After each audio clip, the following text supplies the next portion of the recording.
Oh, hi. I'm just passing the time working on my shoulder injury from an old mine shaft accident. Just talking about Louis Riel there. I want to read you a poem by Robert Service. Robert Service went up to the Yukon, and he went there after the gold rush was over. It had been a crazy time for a few years, as hopefully you've read about and seen in the PowerPoint. And he went up there as a bank clerk, but he admired the spirit of the rugged north and of the people that came looking for gold, most of who probably were not even Canadian. They were from all around the world. And a part of the whole idea of the Klondike or the Yukon gold rush is this idea of the Canada's North. There's urban legends, or not even legends, of Americans coming to the border in the summer in July with skis on their car, looking to snow ski somewhere near Toronto. People are a bit smarter than that these days, or maybe not smarter, but a bit less ignorant. But a lot of this came from Robert Service's portrayal of the Yukon, which, quite frankly, is as far remote to us than it is for most Americans, if not further. If you live in California, you're closer to those gold fields than those of us here in Toronto. But again, there's a collective part of us as rugged northerners that think about being in the north. And Service wrote a number of great poems, the shooting of Dan McGrew, the cremation of Sam McGee, which we'll also look at. But I want to read you one called The Spell of the Yukon, which is really the whole spirit of why people would want to admire this north, no matter how forbidding the environment is. If you recall, we've talked throughout the years about how in Canada, our struggles have not been against each other. They've been against the actual forces of nature that are out there. And that's why, as Obama gives the State of the Union address, well, on Tuesday night, it'll be done by the time you see the video, he will not necessarily be saying, hey, let's get tar sands oil down to the States. But us in Canada are saying, yes, we've worked hard, these are our resources, and we want to sell them, because that's what we do. So here we go, The Spell of the Yukon. I wanted the gold, oh, one sec. Good slug of coffee to get through a cold winter's day up here in my cabin.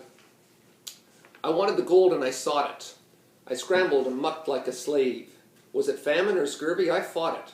I hurled my youth into a grave. I wanted the gold and I got it. Came out with a fortune last fall. Yet somehow life's not what I thought it, and somehow the gold isn't all. No, there's the land. Have you seen it? It's the cussedest land that I know. From the big, dizzy mountains that screen it, to the deep, death-like valleys below. Some say God was tired when he made it. Some say it's a fine land to shun. Maybe. But there's some as would trade it for no land on earth. And I'm one. You came to get rich. Damn good reason. You feel like an exile at first. You hate it like hell for a season. And then you're worse than the worst. It grips you like some kind of sinning. It takes you from foe to a friend. It seems it's been since the beginning. It seems it will be to the end. I stood in some mighty-mouthed hollow that's plumb full of hush to the brim. I've watched the big, husky sun wallow in crimson gold and grow dim, till the moon set the pearly peaks gleaming and the stars tumbled out, neck and crop. And I've thought that surely I was dreaming with the peace of the world piled on top. The summer, no sweeter was ever. The sunniest woods all a thrill, and the grayling a leap in the river. The bighorn asleep on the hill.